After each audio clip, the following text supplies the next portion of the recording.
From the great state of Texas, you are now listening to Skip the Noise podcast, a Rounded Edge media production. Thank you so much for joining us. And by us, of course, I'm referring to Rick, a.k.a. the Brown Python, Ben, a.k.a. Mexican Nostradamus, and myself, Benji, the backwards alphabet, here for another tremendous episode. I, unfortunately, am not on the program tonight, and I may be out for a good while, just depending on what happens. I've got some personal business requiring my undivided attention, so I will keep you updated as to my status. But for now, you've got the two illustrious gentlemen that will take care of you and got some great topics to discuss. So shout out to Mike Tacklebox for the music. Let's get underway. Here to show you our opinion all night, ladies and gentlemen. Oh, and once again, of course, we want to thank my homeboy Mac Tacklebox for the wonderful music. That fucking guy. Yeah. Yeah. This is what happens. As once again, you can know this is what happens whenever our illustrious partner, producer, and overall handler is not on the show tonight. And our heterosexual life partner. Exactly. Benjamin James is not here tonight, but you will be welcomed by the profusely and always correct Mexican Nostradamus and the lady killer, the Brown Python. So we got a bunch of fun topics tonight. Well, not really. You know what? I think tonight's more just two. We got probably. Two. But that's how much show prep we did. That's what happens. We don't have Benjamin. We don't have any show prep. We just come up with two topics. Yeah, our text message thread just becomes degrading comments about each other. It's no longer politics. It's like, hey, fuck you, and no, fuck you, man. Meet me outside. Come on, come on. Hey, he's fucking guy. He's always trying to take my woman. But no. So we basically are pretty shitty. But the two topics we have are pretty big. Right. I mean, they're massive. This is really what's been going on this last week. I mean, of course, we'll probably have three topics. We're probably going to also throw in a little bit of talk about the hurricane that, of course, has unfortunately battered Louisiana. But to begin tonight, I think we're going to kind of start with something that's kind of close to home. And I think it's affecting everybody right now. Everybody. And that's what's going on with COVID and mask. Now, not necessarily what your belief is, right? I mean, some people are going to believe one thing, some people are going to believe other things, right? Some people are going to believe science and common sense, and some people are going to go do whatever they want to. But what I'm really just totally intrigued by is the phenomena behind the hatred of the mask, right? I mean, how many YouTube videos have you seen people like literally kicking the shit out of each other over whether they're wearing a mask or not wearing a mask? Right. I mean, put away whatever you think about wearing masks. How fucking ridiculous is it that we're beating the piss shit out of each other and like starting all out shit just because someone wants to wear something over their face or doesn't? I mean, how just amazing is that? And it's usually the mask wearers that start shit, you know? Well, okay. I don't think so. These guys who don't want to wear a mask go into Walmart. They just want to mind their own business, man. They want to go in there, buy their shit, and walk out before the kids start yelling, you know? And before the kids start yelling. And you got these Karens out there who are like, excuse me, sir, excuse me, are you gonna wear a mask? Excuse me, sir. Like, mind your own fucking business. Hey, okay, right. I agree. In the beginning, yes. In the beginning, that's how it was. In the beginning, I think it was very much like that. But now, I would say it's an equal lateral parts of both the assholes who wear and the assholes who don't wear. Yeah, man. Especially, I'm seeing it. I guess the aggression of the non-mask wearers now has hit a pretty good plateau. Don't get me wrong. The mask wearers are still pretty pissy also. And I'm in full disclosure, I wear a mask in public, right? I'm just, I actually, to me, I think it's cleaner in a way. Like, I don't want to breathe a lot of just, I mean, I live in North Texas. So if you saw some of these people I walk around, you'd want to wear a fucking bubble around your body. But I will admit though, I do wear a mask when I walk into Buc-ee's on a Saturday afternoon. No shit. Everyone should. You should also have a condom on too. I mean, it's just, I agree with that. I don't think, I think of it in a hygienic way, because if you look like in Asian countries, right? They wear masks all the fucking time. And it does work. Is it going to block out? Yeah, it does. It does. It's a physical barrier, right? Whether something's in front or not, you have a fine mesh material in front of your mouth. Is it foolproof? If someone like sneezes on you that has COVID, are you going to get it? Well, yeah, but if there's passing material, passing stuff like that, I don't think it's that. I think it'll actually help protect yourself because, and this is anecdotal, but I'll be straight up. I haven't had, like, I typically get some type of summer crud or, some type of, flu thing. I haven't gotten sick since I fucking worn that thing.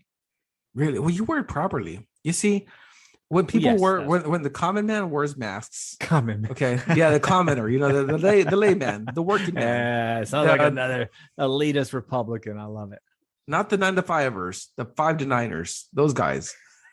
All right, the common man, my people. Oh, now your people. When they wear masks, they want to breathe. Okay, they want to breathe fresh air. So what do? They'll put on their mask and poke a little hole, on top of their nose or at the bottom, or they'll wear it upside down to have that airflow. And it doesn't matter. No one's wearing it correctly. So just take the fucking thing off, Right. But like, let's say if people could just accept something different, right?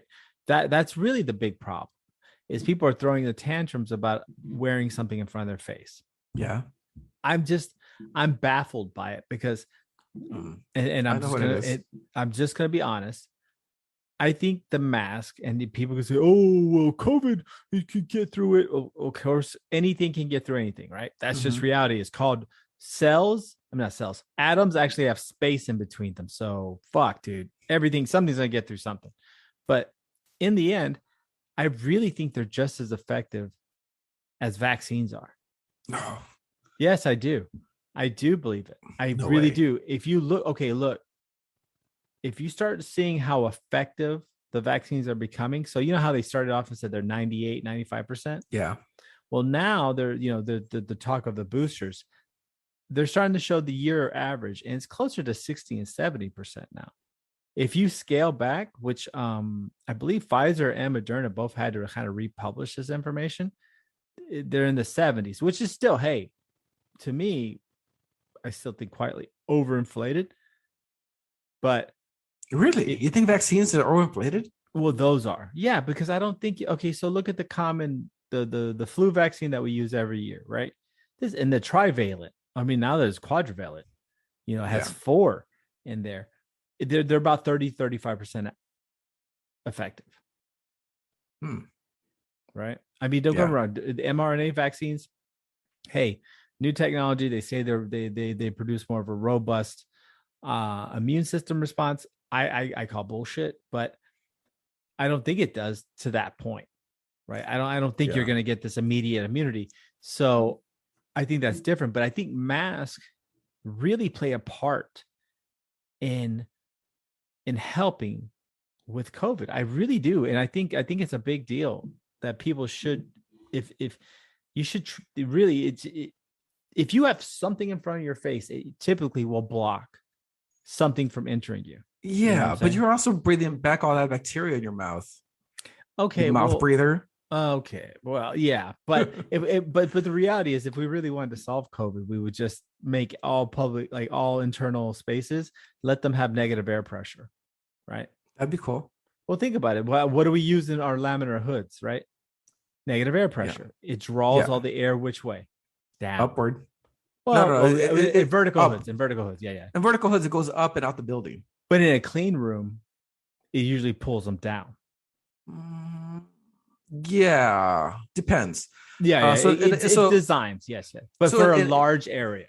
In a clean room, you have positive pressure. It pushes air out to the lower pressure. Yeah. Okay, so that's why you have the highest pressure in the clean room and the lowest pressure in the anti, and then you got room temperature or room pressure. In a negative pressure, you're sucking air out. You're essentially in a small vacuum, right? It's sucking it out, but it pulls particles to the floor, depending on where you put depending on where you exactly. Well, but that's what I'm saying. I mean, let's say you walked into Dillard's, right, and they had a simple negative vacuum, not even a massive amount, but just enough pull to where you actually can pull air, you know what I'm saying, causing the gradient. That's cool. What would that do to microscopic particles? They would be pulled down to the floor. And then, of course, you sanitize the floor as much as possible and clean through. I mean, there's actual physical deterrents that would help. Or you can suck it up, upward, and just right. Well, it depends though. If it's a multi-story building, if you suck it up, it's just that would be fucking cool though, man. Well, but think about it. You got a small negative pressure in each building. Yeah, that'd be awesome. And then, now, will it solve COVID? No, but it will reduce the amount of COVID particles in the air, which is the same thing the mask or does. any particles. Exactly. No, the mask doesn't do that. The mask retains all that breath, all that nasty ass fried chicken breath that you just ate stays in your mask. Breath. Yeah, exactly. I know what you eat. Yeah, Babes, bro. Fuck yeah. You ever been there? You've never been to Babes Chicken? Oh my god, it's this most ridiculous chicken. It's so fucking good. Anyways, go ahead. Fried chicken, it's the bomb. Well, anyway, for a long time, I've been kind of advocating against the mandatory use of vaccines, right? We've been talking about that. Yeah. Well, I went ahead and got the vaccine. Lizard person. You are such a lizard person. I'm going to be a lizard person. Will you join us all worshiping our lizard master? Here's the reason. So you're going to wake up at 6 and start sunbathing. Yeah, pretty much. I mean, people already called me a snake, but but anyway, despite the fact that I have a business and so forth, I do work as needed at a hospital here in Houston. Right. Only because it's so hard to get a hospital job as a pharmacist here in Houston. Once you get it, you want to retain that as much as possible, no matter how minute your role is. But as of late, I've been missing more shows, and the reason for that is because they call me to go work, and the reason they come to go work is because they are inundated with COVID patients. Oh yeah, at these hospitals. Oh yeah. The hospital that I work at is a massive hospital, and they've dedicated 3 floors to COVID patients. Oh my god! Think of for the people who don't know what a hospital here in the medical center looks like. Think of your mall. Yeah, and then think of multi stories. These are massive hospitals. This isn't your mom and pop regional Bell Flight hospital that's like, it looks big, but it's really not. No, these are like massive, sprawling complex that encompass like city blocks. They're very large. They're extremely very large house. And so think of that, and there's multi floors of this. So in working this hospital, because they really need the help, I got to see a lot of the patients, these COVID patients. And what I saw was ridiculous. It reminded me of that scene in The Matrix where everyone's hooked up to a machine, and they're unconscious. It's like that, dude. Except, of course, you're not in the Matrix, but you're still hooked up to these tubes. You're not conscious. That's terrifying, dude. When you said that, I just got a picture of that hive. Yes, dude. That's what it looks like. It looks like a hive. Everyone's plugged into these machines. Oh, dude, that's helping them breathe. That's keeping them alive. Terrifying. And in the pharmacy realm, you're dispensing medications that are normally reserved for a small population of people with pulmonary problems, and you're dispensing this like water, like candy. Right. Okay. Remdesivir. I mean, they make batches now, batches of remdesivir. They make batches of Flowlands.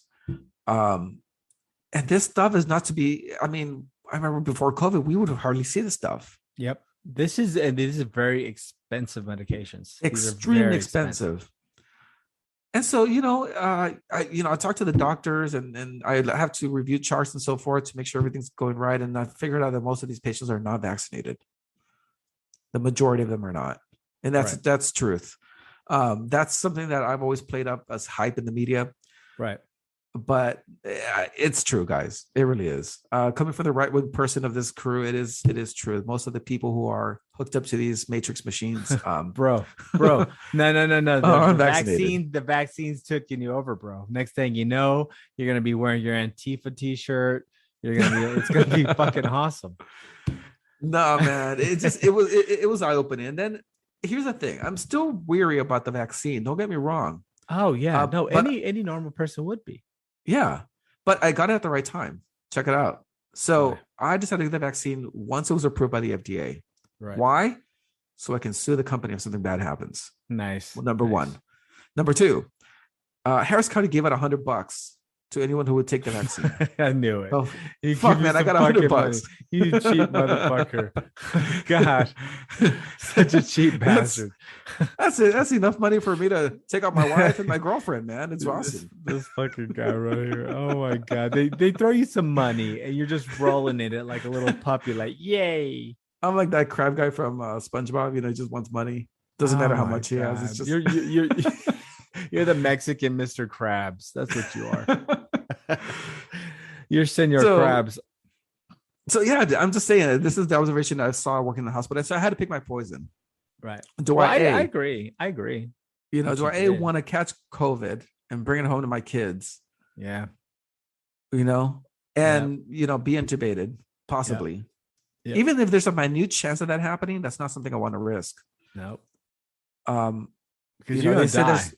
If you're gonna get die, intubated, dude. you're game over. Yeah. The codes are pretty much daily at these units. Yep. The code teams, they end up going to these things. So I had to pick my poison, man. I had to. And so, but you know what though? Nobody coerced me into it.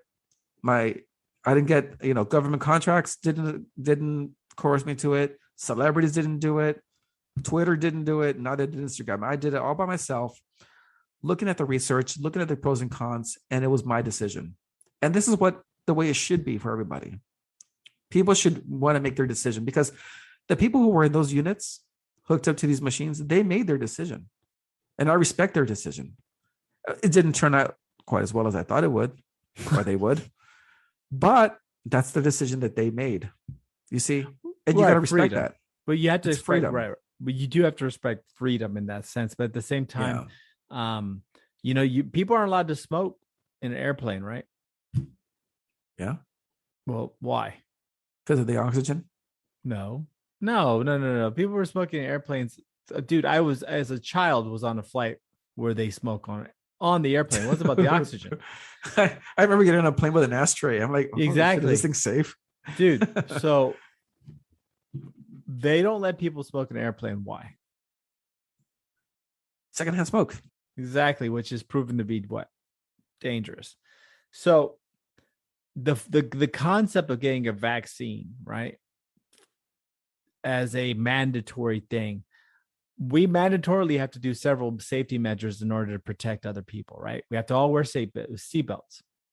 We have to all, like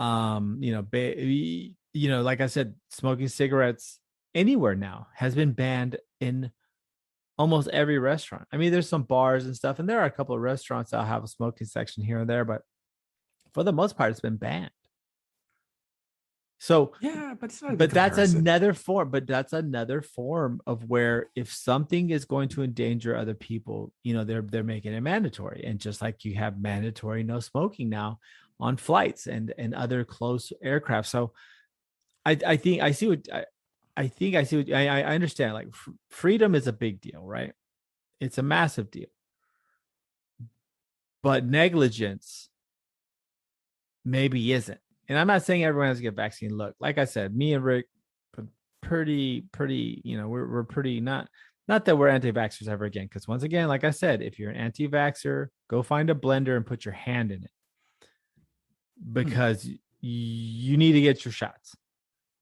But we've had our questions regarding the vaccine and its validity and for me, some of the data behind it. But we both went ahead and did it. Now, officially, Rick has done it. Because like he says, you have to pick your poison. And that's something that's a responsibility. Are individuals being negligent by not doing it? Because they're risking everyone else in a sense. Right now, let's say you don't get a vaccine, right? And you make the decision, okay, I'm not getting a vaccine, but I'm not going to go out in public. I'm not going to do these things. Okay, then that's responsible. But these people aren't. It's almost a lot of people. And where you're analytical, you broke your decision down and considered it because you had to weigh the pros and cons. A lot of these people don't take the vaccine as a sign of protest. That's true. Hey man, same here. I didn't want to take the vaccine because I wanted to protest these government officials or these people in higher offices who want to mandate something to be put in my body. Right, but we cannot. But when it comes to these type of situations, these protests are worthless. It's negligence in a way. You're negligent with the way you are around other people.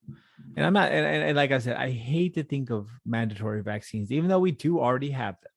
People can get pissy all they want, but kids have to get vaccinated. If you work in a hospital, you have to be vaccinated. You have to make sure. I mean, before we went on rotations, remember? Yeah. We had to get double. We had to get another MMR. We had to get Hep A. We had to get all these other vaccinations. Mandatory vaccination is not a foreign concept in reality.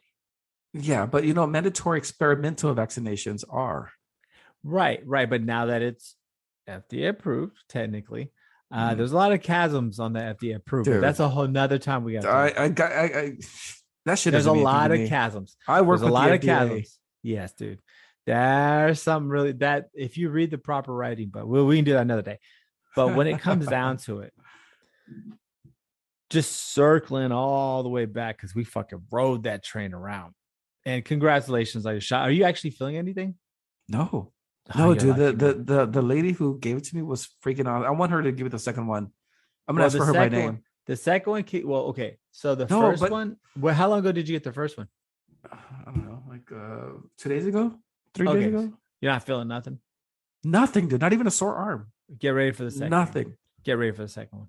Nothing, dude. I'm good. Like maybe, I mean, my kid is sick right now, so maybe he gave me something, but no, it's good. I mean, nothing. The second one, la chingasa, man. It's fucking bad. Dude, my neck was jacked. My brother had like muscle pains, but I think we're sensitive to it for some reason. Yeah. I think me and my family are very sensitive to it. So it could be a whole different game, but just be ready for like the second one. Try to see if you can take the next day off just to rest. So another thing that I was thinking about when I was considering this was how my dad reacted to the vaccine. How did he react? Nothing, dude. See, nothing. That's just on it's both a injections. Genetic role. It's a genetic role to draw. Nothing. I was like, Dad, do you feel weird about it? He goes, no. My arm doesn't even hurt. Same thing with me, dude. When I got it, nothing happened. With both, yeah. But see, y'all probably got the non-alien vaccine. You got lucky. Somehow you got hooked up. They must have looked up my voter registration in Texas and gave me the alien one, the lizard lord one. But dude, it wiped out me and my family. We all got wiped out. Wow. All of us felt like crap. So, but that doesn't mean you shouldn't get it. Necessarily. Now, when it comes to kids, you guys I would highly suggest pumping the brakes on that shit. But that's my personal opinion. I think when it comes to kids like 13, that's fine. There's still a lot of still a lot of stuff going on in their bodies. Okay, I'm not gonna name names here, but I know doctors who have vaccinated their 5 and 6-year-old kids. Oh, dude, that's not uncommon. What you're saying is not uncommon. I have heard it everywhere around the industry. Yeah. I'm That's just madness. like, it's not I'm just like, that's no, madness. Man. Well, if you look at the FDA approval for the Pfizer vaccine, it's 16 and up.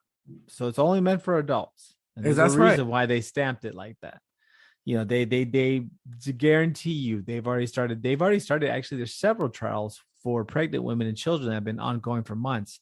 To not say that they didn't include that data in the FDA thing, it's probably bullshit. FDA just didn't want to cross that line. So the children part I have an issue with, but running all this back, mask. Oh yeah. Is it really this social protest, right? Is it really worth it? Like, yes, if you're out there wearing, but what is a mask really? I mean, people wear masks in countries everywhere else. That's because it's a religious thing. They want to wear masks. They're wearing masks. Pump the brakes. We're not talking about Afghanistan yet. They're gonna get 16 virgins when they go up to heaven when they wear a mask. Boy, no, right? That's called a suicide bomb. It's kaboom. But what I'm saying is mask, right? So if you're out there, it's a physical deterrent, right? Just like condoms. I mean, everyone said, "Oh, they prevent AIDS." They don't, ladies and gentlemen. They don't prevent AIDS, and they don't prevent 95% of sexually transmitted diseases. Sure about that? Fuck, bro. You're like, oh, I gotta get a blood test. Fuck. Rick's drawing out a vial right now, shaking. I gotta go. Oh no. Oh God, I gotta go to the hospital. But like in the end, though, they do provide a barrier somewhat. And a physical barrier is better than no barrier at all. I mean, because really what we're noticing about COVID is the viral load that you get hit with initially. So I think we really need to look at that. And if you wear a mask, it doesn't make you a better person. And if you don't wear a mask, it doesn't make you a freer person. See, that's the main qualm in this situation, right? You're not thinking about being a freer person when you don't wear a mask. You're going, this is normal, not wearing a mask. No. That's normal. We're 18, 19 months into this drama. Nothing's been normal in almost 2 years. The new normal is what we're in now. To reject that is to reject reality. Right? I mean, yeah, but no. I mean, how many times have you stopped yourself from going somewhere because fuck, I don't have a mask? Oh, damn it. Let me go back to the car. It's been several times. Yeah. Several times. I walk out the car and be like, fuck. But I still stop myself. You want your kids to grow up like that? You still want your kids to grow up wearing a mask everywhere they go? Well, I mean, I guess that's what people's parents thought whenever they had to wear seatbelts or whenever they had to do or use, the same restrooms as other races. I mean, in the end, change is reality. Like we screwed ourselves up. Like we did this. Overpopulation, all the other things that we've done, we did this. So what? COVID is a result. Well, I mean, no, COVID is a result of a negligent Chinese laboratory scientists who just let this darn thing out. We don't know if there was an intent behind it or not. No, but it was still all part of the fact that we have advanced ourselves to the point to where a virus can easily spread as quickly as this one has. I mean, don't get me wrong, the Spanish flu 1918 was super virulent, right? But it took, several months, years for it to pass through the world. Now this thing, we just have a very large society. We're very interconnected. And like you said, and like I've even said, it's a weaponized virus. So with that being said, wearing a mask, even if it provides 10% protection, that's still 10% more than you had. Nah, man, I'm going to take my chances with the vaccine. And look, if a guy doesn't want to wear a mask and he is not vaccinated and he wants to go to, I don't know, the grocery store. Okay. If I'm vaccinated, he's going to give me the COVID, but nothing's going to happen to me. And I mean, yeah, I may get COVID positive test, but symptoms and so forth, they're going to be quite mute compared to someone who's not vaccinated. Well, that's not necessarily true now. That's not necessarily true. What the hell is the point of the vaccine then? Those statistics are veering off also. No. Let's be very honest with ourselves. I think eventually in the end, we're going to realize these things are about 30 to 40% effective. Now, you are seeing a predominant of patients going into the ER that are non-vaccinated, right? Yeah. That's the truth. That's number, and those are realities. But you also have to look at the causation and correlation of the problem. It's not necessarily one thing or the other. Individuals that are vaccinated are also doing what? I have no idea where we're going with this. If you're vaccinated, right, you've made that choice already. A lot of individuals that have made that choice are typically already left-wing or left-leaning people. So in this dogmatic situation, those people are already social distancing and wearing masks. Oh my God. So if you took no. But what I'm saying is those people are already doing those things. So those people are going to have less infection rates also, correct? If you're social distance, I mean, the people that got vaccinated early, a lot of those people believe in what's being told to them. They believe the science. I haven't and seen there's social distancing. I haven't seen social distancing happen in God knows how long, man. But that's because you don't believe in it. But if you're in a social structure that believes in what the CDC is saying, dude, these motherfuckers are still having Zoom drinking nights. No. If you're a society that believes what the CDC is saying, you live in Australia. Dude, Pretty Dude, much. just look at the logic of what I'm saying. A preponderance of people in the ER, of course, are unvaccinated. Yeah. But that doesn't mean that it correlates with whether how effective the vaccine is or isn't, because individuals that are vaccinated are probably also wearing masks and socially distancing and following the rules. And they're left leaning. Well, I mean, in the sense that they're left leaning because of the dogmatic approach the left has taken with this. So with that being said, they're not just vaccinated, they're actually following all the other rules, which would make you less liable to get infected anyways. Look, but of the last, I know what you're saying, but I don't think it's true. Well, it might not be. Because it may not be. This is more of a hypothetical logic. This is my logic argument regarding that. Because so California, a very left-leaning state, who loves Twitter, right, and does a lot of showcasing whenever they social distance and wear masks and criticize everybody who's not vaccinated. Right. This is California. They have 4.4 million cases and 65,000 deaths. Okay. It's no better than any other state in the union. It's probably one of the worst. But what's their current ICU bed status? I mean, because this is really what we're talking about, because we can't talk about the statistics previous to mass vaccination. So now, where is their level of ICU bed in California? Because I know Texas, Florida, are really bad. So they're better than we are. So that kind of throws in the logistical point of what I'm stating. Like that's a whole different concept. Like you can't really say for California it's that way. They have they're quite a bit better. According to the LA Times, they got 2,128 intensive care patients in the state. Right, but what's the percentage of their beds? Because that's really what everyone's freaking out about. So all I'm saying is, I think people that are vaccinated are also wearing masks, are socially distancing, and are following the rules. So I think that's also why they showed less infection rates. But dude, and this is anecdotal once again, but the last couple of people I've heard, around 5 or 6 now, that have all caught COVID, all of them were vaccinated. Yeah, but their symptoms probably didn't do anything. Well, right, but how many times do the symptoms really carry beyond? And I'm not trying to say that it doesn't kill people, right? Certain people's genetics are really hit hard, if you have comorbidities and all these other things. It's a serious disease. I'm not trying to take that away, but I'm just saying how much it prevents COVID. What I'm talking about is how much it prevents COVID infection. It doesn't. That's what I'm saying.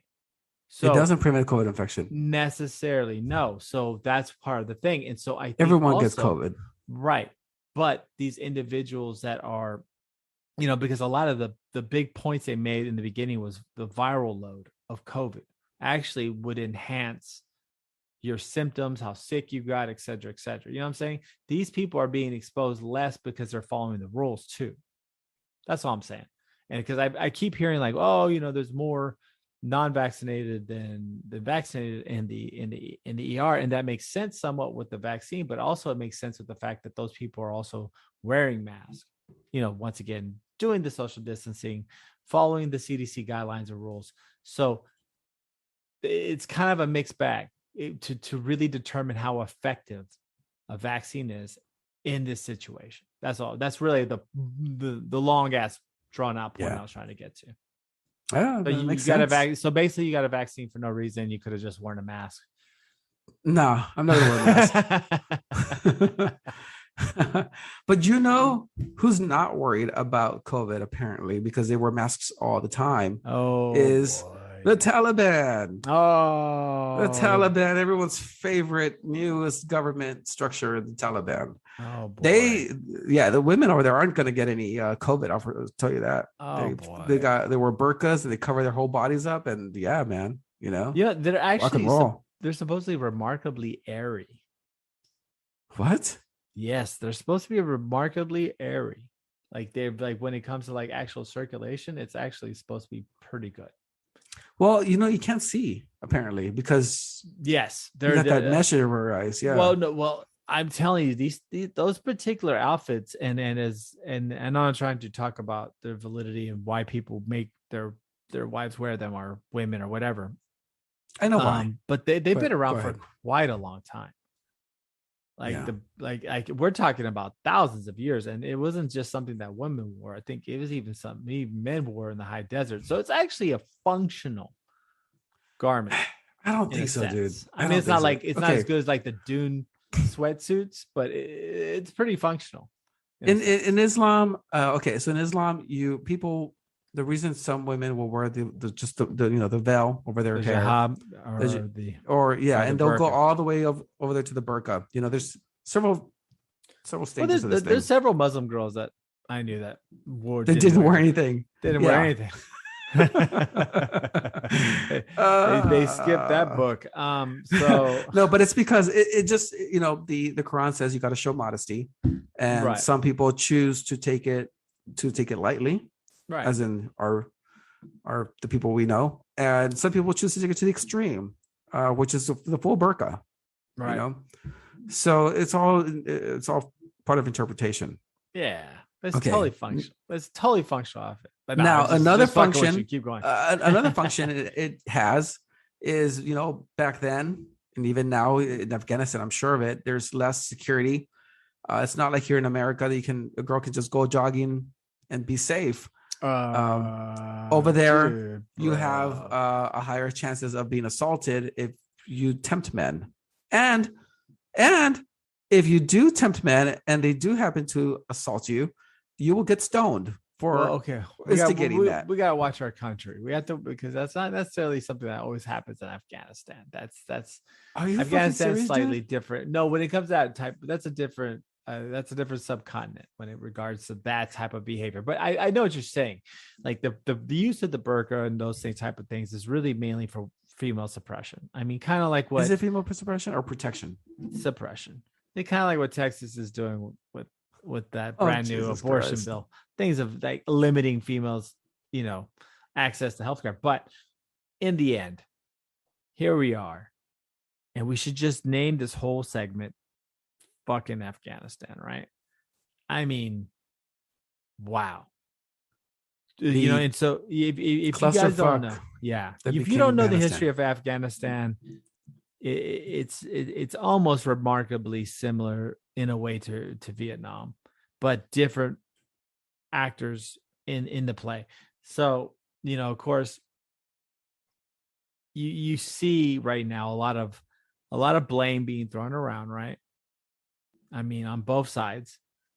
No, just one side. No. It's all headed towards one side. It's headed towards one Trump's person. Trump's the one that issued the order to take them out. That's it. Take who out? Take the soldiers out of Afghanistan with conditions. He and his conditions sucked ass because, dude, I hate to break it to you, Biden's only been there. He hasn't even been there a fucking year yet. Oh, but he's there. So all the conditions were set up and met and determined by the previous administration. I mean, his body's there, but Biden's not there. Touche. But in the end, that's where we're at, right? I mean, fucking Trump sent them there. He didn't do the work he needed to do. He was too busy trying to overthrow the government and march with the Proud Boys. Actually, no, he was too busy trying to defend himself from being impeached. Well, yeah, because he committed impeachment. No, for a Ukraine call. Come on. He's a dick. He's a dick. He should have been impeached for being a dick. Had they brought up the charges, being impeached for being a dick, then guess what? He deserved to be impeached. Okay, but that's not a high crime and misdemeanor, first of all. Well, he's pretty big. He's a pretty big prick, bro. It's pretty fucking. That's fine. That's fine. You know what? He was a prick, but he was a good prick. He was good. But nonetheless, he still had the authority to do more to try to prepare the Afghanis for this eventual rollout, and he did it. He didn't do any homework. He didn't listen to anybody. I mean, and I'm not saying that we should have stayed there necessarily, right? We were there for fucking 20 years. We're talking somewhere around, they say 2 trillion, but what I've heard is closer to 4 or 5 trillion. I know, but here's the thing. Nobody's arguing the fact that we shouldn't be there because this war lasted 20 years. We're about to hit up the 20th anniversary of 9/11. So yeah, dude, they think about it. That's in 2 weeks, bro. Yeah. So we've been there for 20 years.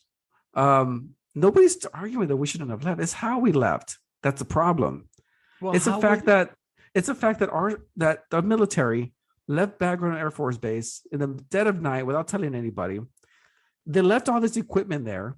Yeah. They left cash. Yeah.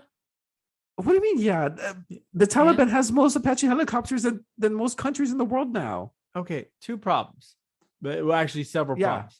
That's a big problem. No, that's not true. A lot of the propaganda being shown, that's not true. They didn't leave. They actually have a full listing in inventory. You can look up on Google, and it's not as much as you would think. Not as much as you would think. That's not the $86 billion worth of materials that everyone keeps quoting. It's not. There's several stories detailing that. Second, how would you leave a hostile situation? If we fired upon the Taliban,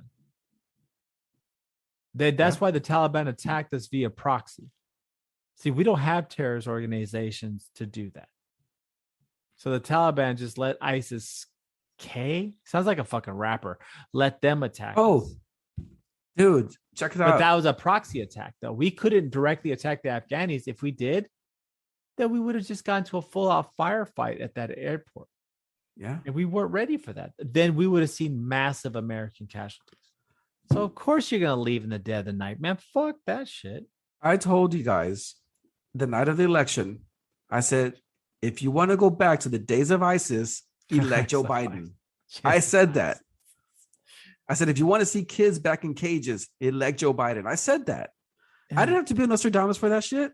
Bro, I saw the writing on the wall. Bro, the Taliban fucking opened up all the prisons, and they let a lot of ISIS out.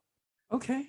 So it's why were they in the prisons? Them. But because no, dude, the Taliban is using the ISIS as a proxy actor against the United States in this situation. Yeah. Whether or not they're going to be able to control ISIS, we'll find out soon, because Iraq. They're all the same, brother. Well, no, Iraq fucking did it. They did it. What? They fucking pushed out ISIS. Iraq defeated the ISIS component in their country. But that's because I think Iraq has more of a what would I say? They're more unified. National. Yeah. Well, they have a single national identity, whereas I don't think Afghanistan does. But that's what I'm saying. I mean, so either way, we left in the dead of night. You know, we lost 13 Americans last week. You know, I'm not saying that this was perfect, but I don't think we had a perfect in this playbook. And I think when we continue to bash Biden about it, the reality is the wheels were set in motion by 4 administrations before him, right? You got fucking Bush, you got 3. You got Bush, you got Obama, and you have Trump. All these 3 administrations already put those wheels in motion. I mean, fuck, you could easily argue as soon as Barack Obama said we got him when he killed Osama bin Laden, you could have said that would have been the exit moment, right? I mean, that could have been the right exit moment. So this is blame that could be spread equally amongst all these administrations. I'm just saying, blaming Biden and trying to act as if it's this high and mighty thing. The reality is everyone played a shitty hand in this war. So to blame Biden for it, it's not fair. I don't believe it's fair. Why abandon the airbase and depend on the Afghan airport in Kabul? Because in an urban area. Well, you got to remember, so the United States military is not going to do something. Now that's probably the smartest. Stupid. No. They had a strategic understanding of the area. They had that area prepared. No, the United States military knows what they're fucking doing. If we have one branch of all of I hate to say government because it's not necessarily government, but we have one branch that actually implements plans for the most part, that's them. I think it was a strategic point, and also I don't think they were allowed to maintain bases. Well, I don't think they were allowed to I don't think the Americans were, because remember, all this shit was hashed out with the Taliban by Trump the year before. This withdrawal and these collapses, you don't think that somebody had a hand in this? You know what I'm saying? What do you mean? I think that this was already negotiated. several other countries already, I mean, Russia and China already talked to the Taliban leaders last year as if they are sovereign heads of state. United States, we did the, and I'm not trying to shit on Trump, but they did the prisoner swap for 5,000, Taliban warriors or some shit like that. There was a lot of play and discussions already occurring with the Taliban before any of this went down. So I wouldn't be surprised if this withdrawal was not only discussed with them, but was either approved or not. Do you think that in these discussions, they were going to leave 22,000 Humvees or 42,000 light vehicles? Well, yeah, remember, vehicles? So that's the we did the same thing in Vietnam. We've done it every other war we've been in. Logistically, to remove these things is almost impossible. But you're putting them in the hands of terrorists that don't know how to maintenance them, that don't have the specialty or the individuals to do it, nor do they have the codes. Because remember, that's the wonderful thing everyone doesn't understand. So the best example I have is, John Deere tractors. Yeah. Well, if every 6 months you have to have a tune-up, and or the machine will stop working, because guess what? Every one of the machines has a cellular signal that goes to space. And only if you have a maintenance code will it let the machine work again.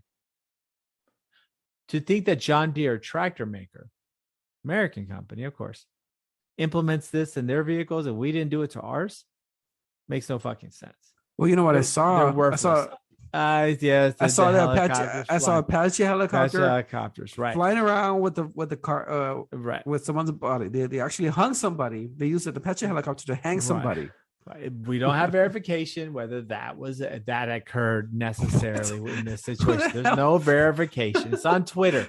I see a lot of shit on Twitter. Oh my god, dude! I see dragons. I see unicorns on Twitter. Yeah, I see but lot you can tell they're fake. Shit. But you know what? This is an Apache helicopter flying with someone's body dangling off the. Yeah. No, has something. It's pretty high up. It has something dangling. I'm not saying it wasn't a body, but I'm also not saying that. How long is that Apache helicopter going to last? Same thing happened in Iraq, right? I mean, whenever we invaded them, we used the equipment we left behind for them. So that the people don't realize the invasion of Iraq was actually the first official real hack prior to attacking somebody, because we had left all this computer equipment and stuff for the Iraqis. And of course, Saddam Hussein, whenever he took over, said, fuck you, we're going to commandeer all this shit. And guess what? The number one thing that we left, one of the things we left behind were printers. So Saddam Hussein used those printers in his, logistics for his army. Well, inside each one of those printer was a virus. We had already gone to that level of espionage. So you don't fucking think there's not in these, you don't think that these things we left behind won't have issues down the road? I highly doubt that. You know what the United States should have done is leave back behind HP printers, and then that dude's gonna run out of ink, and we saw his money on that shit. Exactly, and that would have bankrupted Afghanistan. But think about it though. You think we're gonna leave all these fucking tools and not have ways to shut them down? I mean, no, night vision goggles, bro. You can't even buy a car now. A gun, automatic weapons, bro. There's called bullets. Those okay. For most people that know, those use NATO rounds. Those are 5.56 and 2.23. What's the number one round being used in the Middle East? Not fucking 2.23 and 5.56. It's going to be 7.62 by 3.9s, which are your AK-47 SKS rounds. That's just not going to fit in that gun. All I'm saying is, right, it looks bad. Optics wise, looks like shit. But in reality, if I was a ammunition salesperson, and I found out that these people need my ammo, I'd go and sell it to them. But it's not make a shit ton load of money. And you could kinda, except that most arm manufacturers are making 5.56 and 2.23 want to sell to the number one military in the world, which is the United States. That's our round. You think if the United States doesn't say, "Oh, you're selling to them," okay, we're going to cut business. That's going to be like 95% of their business. Nobody can we own that market. So yeah, they have our toys. They can't properly use them. And when it comes to maintenance, they're not going to be able to do anything. And they're going to, so in the end, Of course they left them. It was a logistic, like it was a choice logistically. It was dead weight. And yeah, they may be able to do a couple of cool videos and, do the monkey bars with the Black Hawk, flying in the background. You ever seen the terrorist training videos? They always have monkey bars. Yeah. So like when I never knew that was actually, useful when I was a kid, but right. Yeah. apparently for them it is. They're hardcore at it. So like when you do the monkey bars, they'll just have a Black Hawk flying across maybe once or twice before it explodes. I just think it's just fun. It's just it's just another way to blame. Well, did they have dog food? Because they left a whole bunch of dogs back there. Well, now they do. Well, now they can turn the dogs into food. And I'm sorry, I just in jest. But yeah, that was the other thing. They left animals behind. They left animals behind, service animals. But that sniff out bombs and bodies. Once again, what? This is military ordinance, right? Oh, I get it. I know what you're saying. They don't know the names of these dogs, so the dogs aren't going to respond to them, right? Exactly. Okay. And also, okay. So you want to let out the racist? You know what? You go ahead. Good luck. You let out that racist German Shepherd that's been biting, Taliban people for the last 8 years of his life. Yeah, you let that thing out of the cage. Let's see how that works out. Those animals. I mean, like I said, ordinance was left behind, and it is sad. It's sad. No one wants to see dogs go down. Nobody wants to see human beings falling off of airplanes. Nobody wants to see these horrible things. But unfortunately, this is the reality of leaving a protracted war that was never truly supported. For all the things we say, and it's the saddest thing is for Afghani women, they actually were able to, progress and stuff, not have to worry about the oppression they face with the Taliban. That's about it, right? You know what I would have done though? If I was maybe commandeering the whole operation on the ground and I had to fill those C-130s, I would have taken all the women and children. That's it. No men, women and children. Leave that country without any women. See what they do, man. All that population is going to go down like crazy. Well, they're going to be going down on each other, and exactly. But they won't be procreating. You take you take multiple C-130s of women and the children, of course, but mostly the women. You take all the women away. Well, right, but dude, enough of that. But how difficult is that logistically? It's almost impossible. It's impossible. We have a full air traffic control system. We have multiple airports, millions of employees for our international airports. And while, yes, we'd be able to move, I think, 2.1 to something like 3 million people in a day can fly. If you have one single airport with a couple of runways, that's not going to do much, bro. You remember that's logistically, which is why we should never have given up the airbase.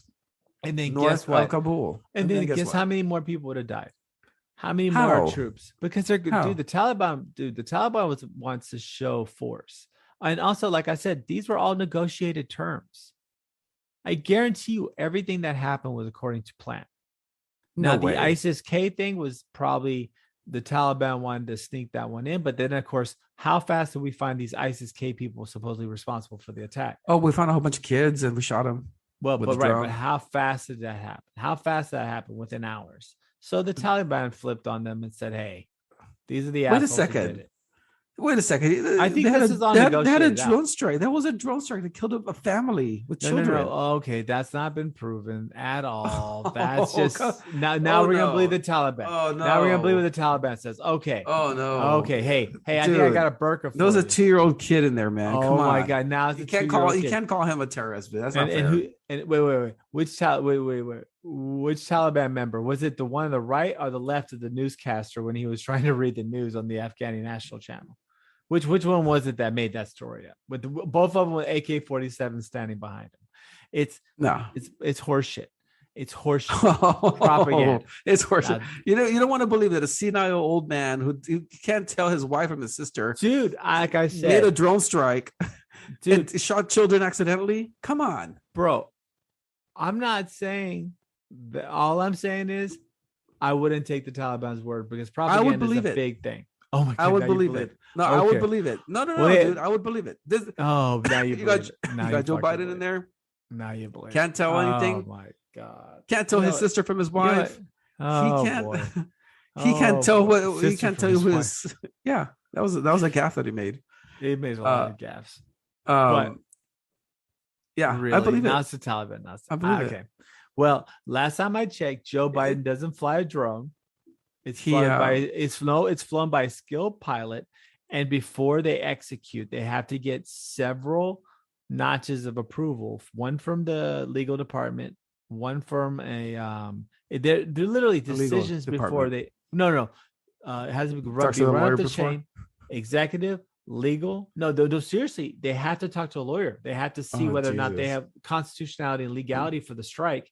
Then they have to make sure that the president or the National Security Council is in on this and that it's okay. Then the direct over officer has to agree. There's multiple channels that this occurs. It's just not one person says, "Oh yeah, fuck him up." That doesn't happen. It has to be actually almost like kind of research for a second before a target gets acquired and allowed to be handled. So it's not just that. I'm just saying the guy who almost walks into the forest from the White House. I love this. Makes the decisions. Fucking Biden wasn't flying the fucking drone, bro. Okay, he was okay. He might as well have, man. He was eating his tapioca pudding in the corner while everyone else was doing the right job. I mean, you can say whatever you want about him, dude. I'm not saying the dude isn't, pissing his pants and not wearing Depends. But I tell you one thing, he didn't fly that drone.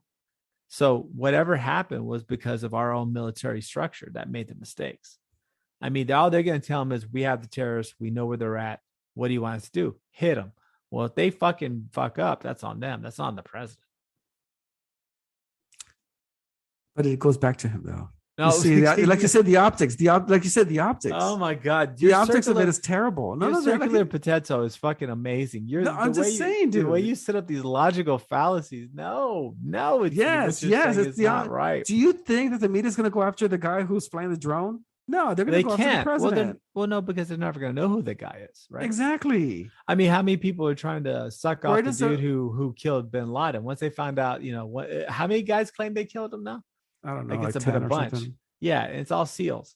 These are like the best of the best, but they're all lying. One of them did it, but now everyone says they did it. So they can't admit who it is.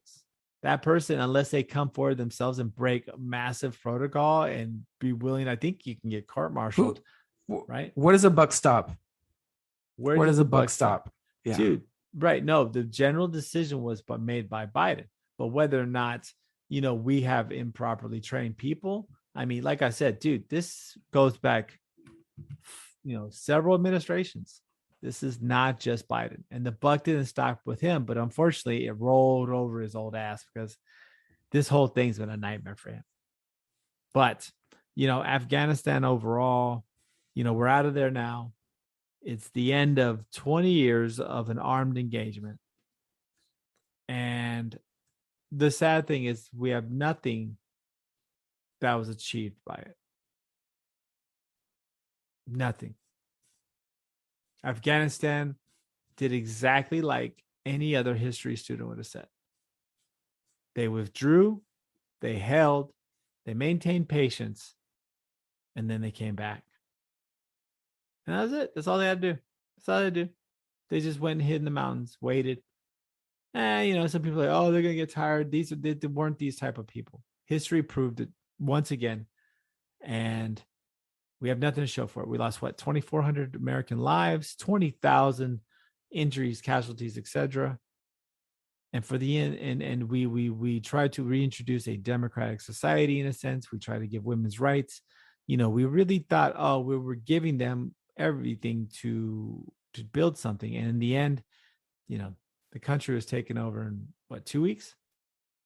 I don't know, but I really think that the people did enjoy the newfound freedom. I think they did. I don't think so, because they wouldn't have fallen to the Taliban. I don't think so. I think what we did was we nation built a nation that didn't want us there. No, but it's not that. It's not that. It's that the military base that was there, the military presence that was there, actually provided jobs for a lot of people. Oh, of course. But those are the individuals jobs, that economy. Yeah. but it didn't provide it for the people in the outside of the cities. See, this No, is it the same trickles issue. down. No, this is the same. You fucking trickle down shit. I don't Trickle wanna down hear it. economics, man. It's fucking the Yeah. biggest horse shit ever. I Trickle mean, down. I Okay. mean, Trump okay. really knows how to propose that. Anyway, go ahead. Don't fucking start with that. Don't fucking start with that bullshit economic theorem. Everyone's proving that shit wrong. It's the dumbest fucking theorem ever. Anyways, God, I fucking forgot where I was for a second. I'm so mad about fucking trickle down bullshit. I was gonna make a good point and you fucked it all up. Either way, God damn it, Afghanistan was fucked up. How about that? You fucked me all up. You and your trickle down bullshit. Every time Republican says something, trickle down. Oh, it works. It doesn't work. Okay, that's where I was. Trumped up, trickle down economics. There you go. No, that's where I was. So you had these centers of populations that were basically benefiting from, like you said, a heavy U.S. presence, and then at the same time, the jobs, the economic boom. But what they didn't help were the people out in the bush, or the Kush, as they say. I think that's what they say. They didn't help them. And but those, well, no, that's not necessarily true. Calm down. Only I can make those predictions, as I am Nostradamus. But what really happened was those people really weren't involved in the process. Yeah. So just like what's happening in the United States, right? You have urban and suburban areas, and that's where you saw the voting line difference. Yeah, but there was an opportunity in the cities. You see, if you were in those little towns and you really wanted to make it big, you say, hey, let me go to the city, find a job, because there's money over there. But that is not everywhere in that the United States too. So that's but the problem is that not enough people had joined that. So their dense urban populations, while it had progressed and wanted it, I don't think they were near the numbers of the amount of people on the countryside, the Bedouin type people, the people that lived out in the suburban areas. I think that was a stronger force. Yeah, but the people who live out in the countryside, or like the people who live in the countryside here, they don't want to be in the cities. They don't want that big job in the cubicle or anything like that. I mean, and they like tend to be more conservative. Yeah, they tend to be more conservative and fascist. Small town values, fascism, Friday Night Lights. They love that stuff. Rape. Okay. What the rape? Raping fascists. Yes, continue. This is what I'm getting from your words. So anyway, I'm just saying that fascist rapers do go to small towns. The people in the outliers of Kabul wanted to live there, unless they wanted to make some money. They go to the city and they provide a service to not just the military, but there's other stuff around it too. I mean, taxis, gas stations, but food, it wasn't a grocery majority. stores. But it was a majority of Afghanistan, because the majority of Afghanistan doesn't live in those urban areas. But that's fine. All the suburban areas still had strong ties to the Taliban. And actually a lot of Afghanis did. I mean, how many fights did they actually have with the Taliban? Like one? And most of the other ones, they just surrendered, laid down their arms, and let the Taliban take over. Yeah. So that's what I'm saying. I mean, in the end, we nation built incorrectly. We screwed up. And now this is where we're at. This is 20 years of mismanagement, neglect, playing on people's emotions for after 9/11. This has just been a cascading failure. But it's not Joe Biden's fault. Unfortunately, he's the guy that has to finish the job, right? Yeah, he finished it incorrectly though. There should have been more planning. I don't think he did. I will not disagree that point. He definitely did it incorrectly, but I don't think another American president would have done much better unless you wore a 10-gallon hat or you were like smuggling chicks into the White House. What?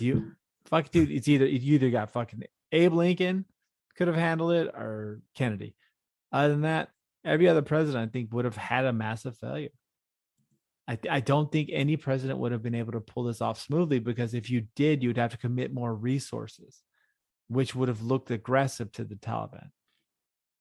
Yeah, but they would have stayed away long enough to allow evacuation. No, they didn't. Dude, they were in Kabul within minutes. The Taliban were not scared. They wanted to start something. Or actually, like I said earlier, I think these were all negotiated terms already.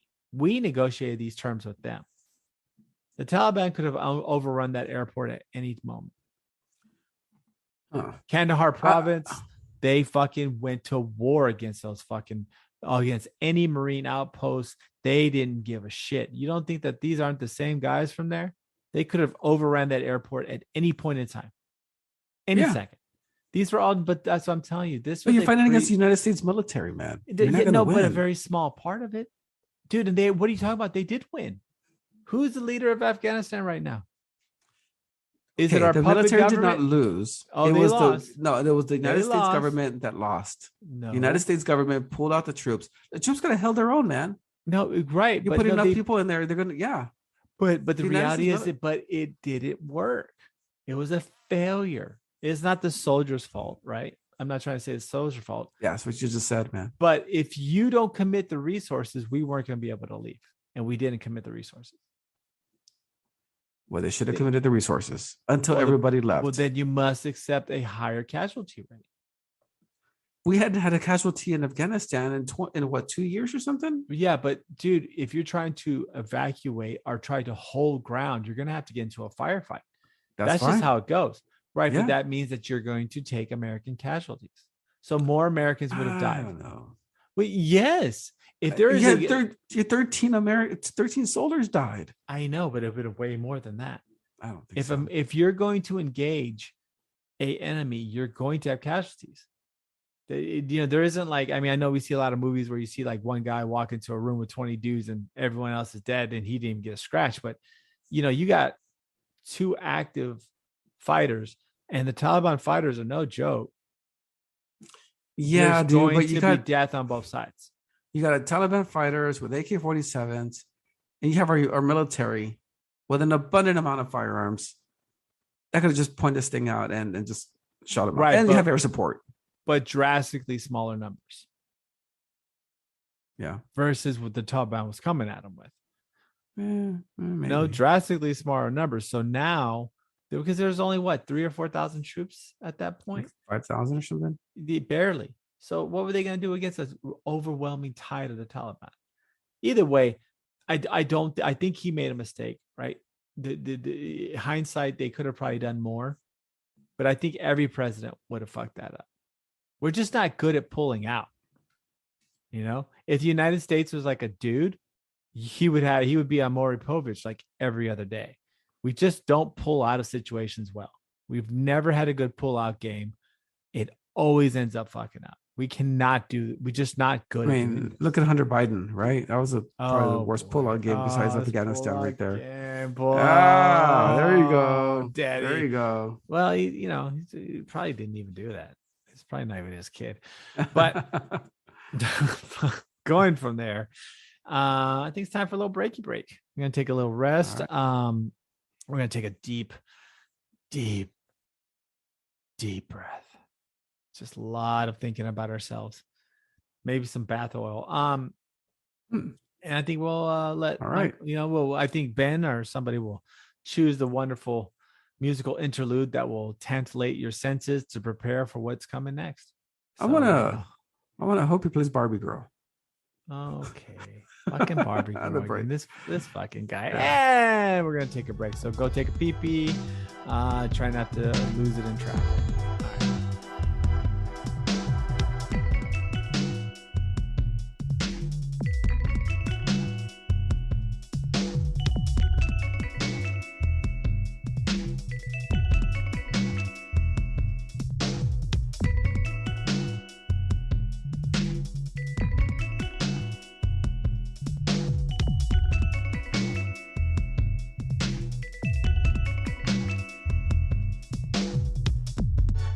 And we're fucking back. So we got a little party in the back tonight. So once again, we are missing our esteemed colleague, our comrade, as some of us would call him. Yep. And we just hope he's having a good time out there in the astral plane, as he's probably projecting his love and power throughout the universe. But I think to kick off this party in the back, I got a little qualm, dude. I got What? an issue with something. Something's really fucking grinding my gears. It Oh, was boy. really pumpkin fucking spice. Why? It's fucking coming back, bro. It's coming back. Like my wonderful, loving, amazing wife, best person I know. She loves pumpkin spice, right? So she buys this pumpkin spice Starbucks coffee. Right. All right. Yeah. So I'm drinking it in the morning because that's what we're having. Holy shit. Someone should put a big disclaimer on the pumpkin spice fucking label that if you have like GERD or any type of fucking like acid reflux, it's going to make your throat feel like it's on fire forever. What? Yeah, bro. I mean, for the last 3 days, I have had the worst GERD, like just horrible reflux off of 3 this fucking days? pumpkin spice. Yeah, 3 days straight. And then finally I started taking like, some Zegaret and whatever to help deal with it, but it's the fucking pumpkin spice, bro. So you know what? Oh, damn. Fuck pumpkin spice. So yeah. And especially, and I don't think they'll ever be a sponsor of us, but Starbucks, and I think Amy put this correctly, is really just the tar scraped off the employees' tires, put into a cup. It's dog shit. Starbucks coffee is dog shit. Just pure and simple. I don't drink that shit. Yeah. Fuck that. I'd rather go to, like, if I was in Houston, there used to be Diedrich's, great coffee shop. Dude, they closed it, man. I know. It was I know. That's what I was saying. Houston used to be Diedrich's, great fucking coffee shop. Places like that were that was good coffee. But Starbucks, yeah, I'd have to go with what my wife said. It really does taste like the tar scraped off the tires and shit. It's just horrible. I think at one time I had a coffee from Starbucks that tasted like ashtray. And I'm pretty sure you got the expensive one. You got the good one because ashtray taste is their best. I mean, can I have the ashtray flavor coffee? Like, oh, you mean our premium? Hold on, let me open the vault to get that one out.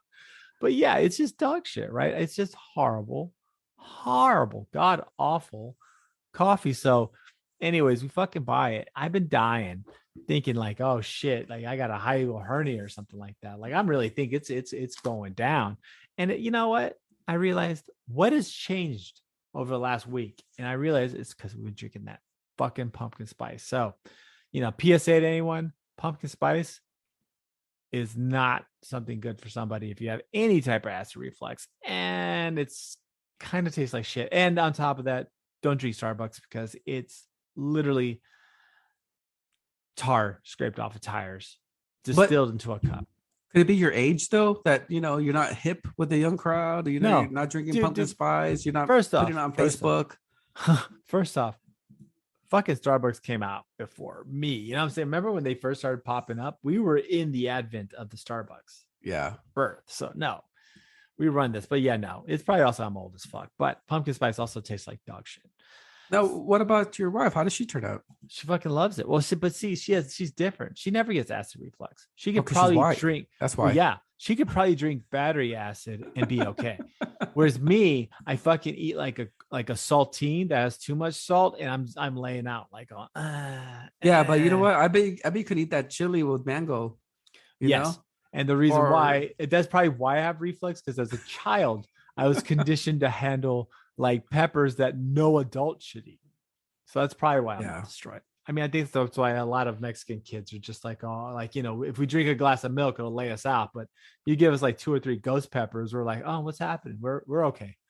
Laredo, they have the jalapeno festival where people actually sit at a table and eat jalapenos. Oh my God. And who last man standing wins. Oh my God. Well, I saw that. There's the Netflix special about those guys. Really? Yeah, dude, it's fucking nuts. Like, what? I didn't know that. Oh my God, I gotta find it for you. It follows a couple of these jalapeno like ghost pepper eaters. Like the big one is the Carolina Reaper. Like that's supposed to be like some crazy hot pepper, but literally it shows these guys having this pepper eating contest. And I'm telling you, they're like gagging. They're like, their eyes are watering. They got like saliva continuously being produced. Yeah. Without their control. I mean, madness, sheer madness. Do you remember?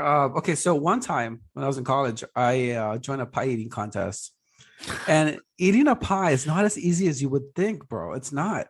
Well, yeah, Eating a pie in a race without using your hands is harder than you think. Well, fuck, dude, who told you it was gonna be easy? Well, eating a pie. I mean, I eat pie all the time, and I scarf that shit down, at Luby's. But at Luby's, fucking Luby's, I love it. But when I see a pie in front of me, and they're telling me, "Okay, ready, set, go," I gagged most of the time. You're so. I gagged. I still can't get over Luby's. I mean, you get the dessert with the Luann, Oh, that's good stuff, dude. You know what? I actually just speak about Luby's. You know what I always like when I was younger. I remember when I'd go. I always wanted the fucking dessert with the whipped cream and the Jello. And why? We were too cheap to get it, but it always looked so good. I was like, yes, I want this so bad.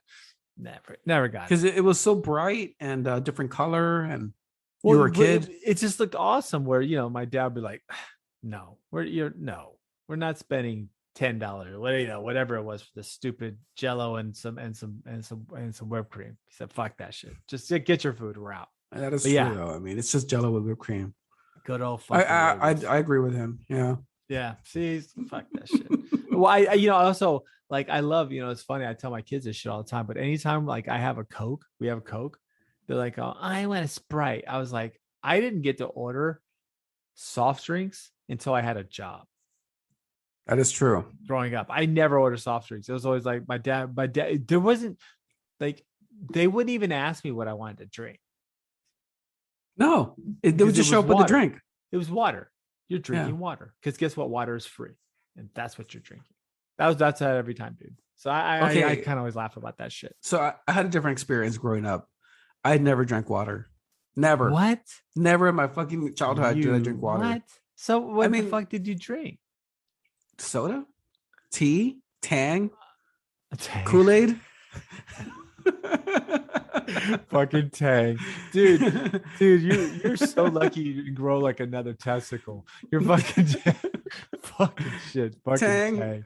Dude, the shit the space shuttle people, the astronauts drank. Remember that? That's what they always said. Tang. Oh, is that right? Yeah, Tang was the astronauts' orange drink. Man, no, ain't no fucking astronauts drink that shit. I'll tell you right now. My wife would be considered millennial, and she doesn't know what Tang is.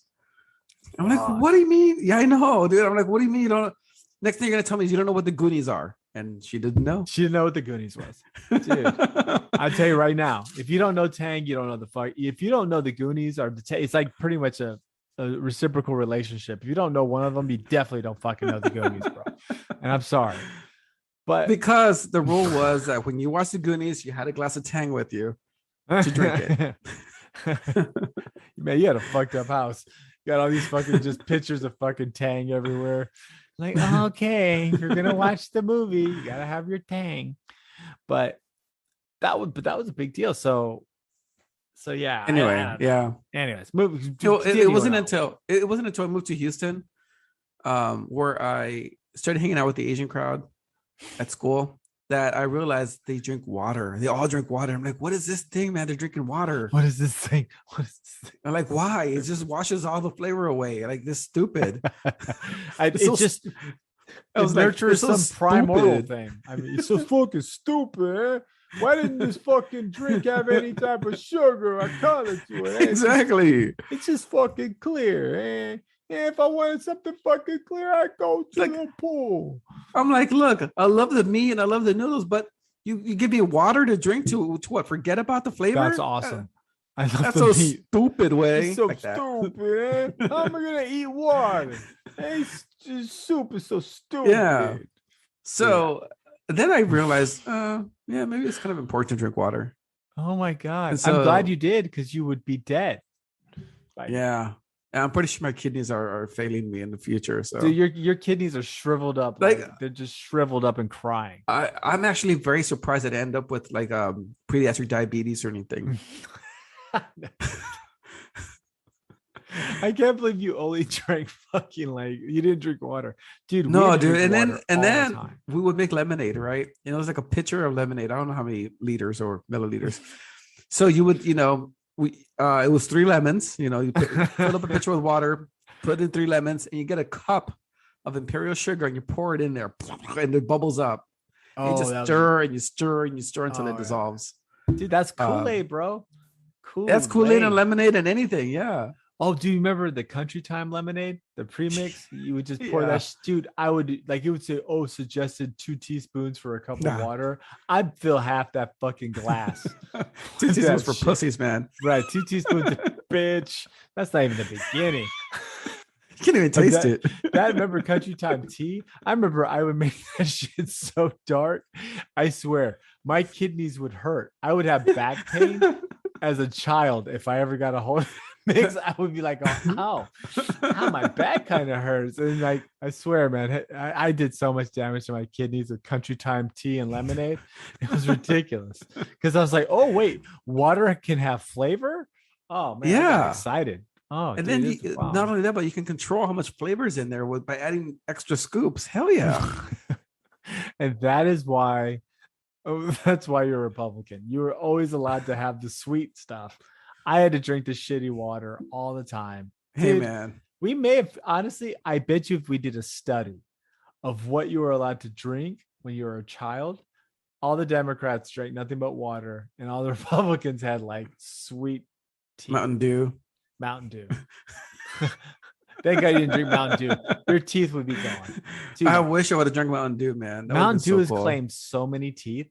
Like it's horrible. Mountain Dew has just destroyed the mouths of the whole Midwest, bar none. But I'm pretty sure you can power something with Mountain Dew, like a light bulb or something. Dude, dude, you could probably pour that shit on anything oxidized and just clean that shit off. Like rust. That's a good idea, man. Oh fuck yeah, bro. Dude, trust me, I know. Dude, yeah, Mountain Dew is for real. But I'm not gonna lie, I really like the way it tastes. Fucking tastes awesome. You know, my friend neighbor, he was pretty nifty when I was a kid.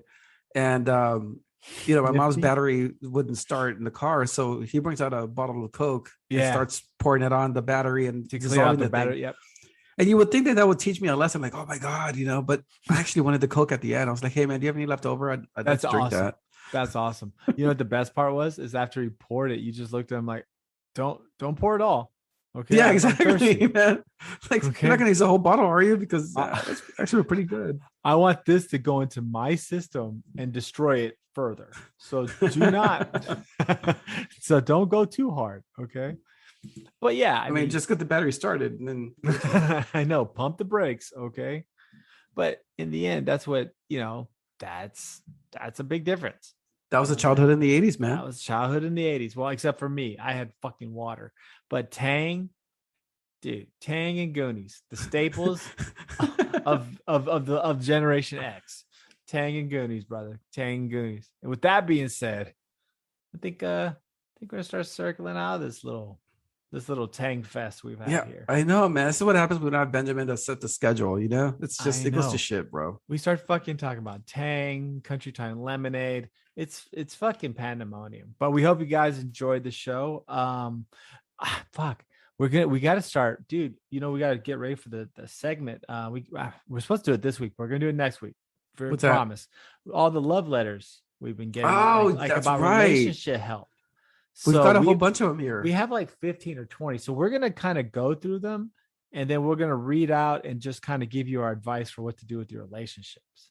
So they've been some doozies. So we're gonna be doing this probably next for sure next show. We're gonna break that down in the segment at the end at the cheating wives and insubordinate girlfriends. Yeah. Oh, big time. Oh, dude, at least 3 insubordinate girlfriends. Yeah. We have dudes who were thinking about other men while they're with their wives. I mean, guys, we had some serious fucking problems that we've received here. So we'll be giving the advice out pretty soon. So if you wrote us a letter, please just wait. We will be getting to your problems shortly. So with that being said, we miss our esteemed colleague. So hopefully we'll get him back relatively soon. But other than that, I think it's a good night. Just pray for everyone in Louisiana. Hope you guys get your power back on. And listen to us as soon as you do. Yeah, listen to us and subscribe. The whole state of Louisiana, we would appreciate that. With that being said, you guys have a good night, and please check us out on our Instagram, interweb stuff and Instagram, and which I think our producer will be dropping after the end of the show. So you guys have a good night, and thanks again.